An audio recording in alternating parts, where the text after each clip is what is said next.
I've tracked every dollar I've spent for 7 years as a digital nomad. And one of the most counterintuitive things in that data is some of my most expensive months happened in places where rent was under $800, which doesn't make sense at first. Cheap countries are supposed to make this lifestyle affordable. But after looking at the numbers long enough, a pattern started to show up. And when I looked at my lowest cost months, they weren't necessarily in the cheapest countries. They were the months I barely moved. Because the variable that actually drives the cost of this lifestyle isn't rent, it's how often you move. When people imagine the digital nomad lifestyle, they often picture something like this. A month in Thailand, then Bali, then Vietnam, then maybe Portugal. It sounds adventurous, and individually, these places can be very affordable. In many cities, especially in Southeast Asia, you can find a nice apartment for $700 to $1,000 a month, or even less. So right off the bat, it sounds dramatically cheaper than living somewhere like New York or San Francisco. But that math sometimes ignores important things, and those things all boil down to movement. Every time you move countries, the cost structure resets. Flights,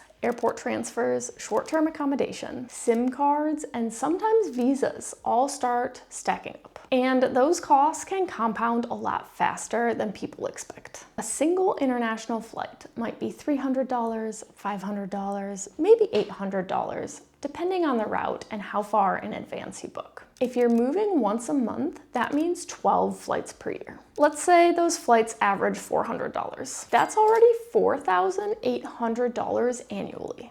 And that's before baggage fees or occasional last-minute bookings. Flights are only part of the equation though. Short stays are usually more expensive per night than longer ones. When you stay somewhere for 2 or 3 months, you can often negotiate a better apartment rate. But when you're only staying 3 or 4 weeks, you may only get a small discount or no discount at all. So the faster you move, the more often you pay that premium. If someone saves $1,200 a month on rent by living in a cheaper country, that sounds like a huge advantage. If they're spending $400 to $700 on flights to change destinations every month, those savings disappear quickly. Over the course of a year, the cost of travel can erase the savings on rent. That's the crossover point. Once you start looking at the numbers this way, you can see the pattern everywhere. Most of the lowest monthly costs in my own spending data happened in months when I stayed in one place. For example, a recent full month in Bansko, Bulgaria cost me about $1,900, including some medical checkups I had to get while I was there. The reason the cost of living was this low, despite some unusual expenses,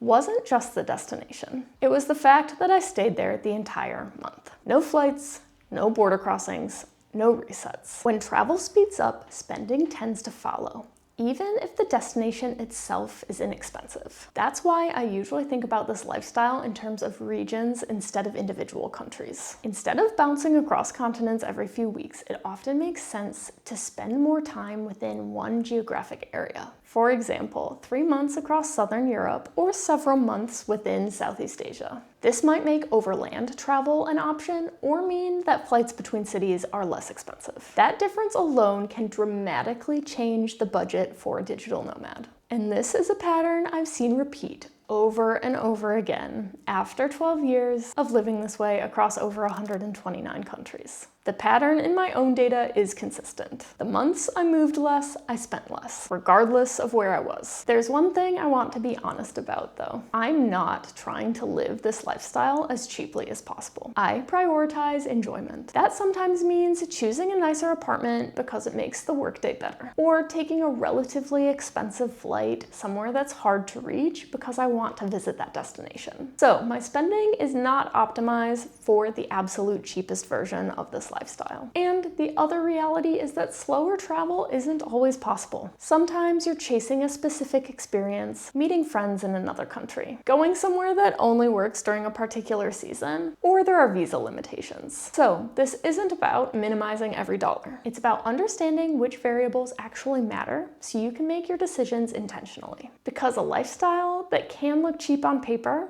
can also become expensive very quickly once movement is added into the equation. If you want to start tracking your own numbers, I've put together a page with the financial tools I use while living abroad, including the app that made 7 years of this data possible. That link is in the description. And if you want more videos breaking down the real numbers behind living abroad, not just the highlight reel version, hit subscribe.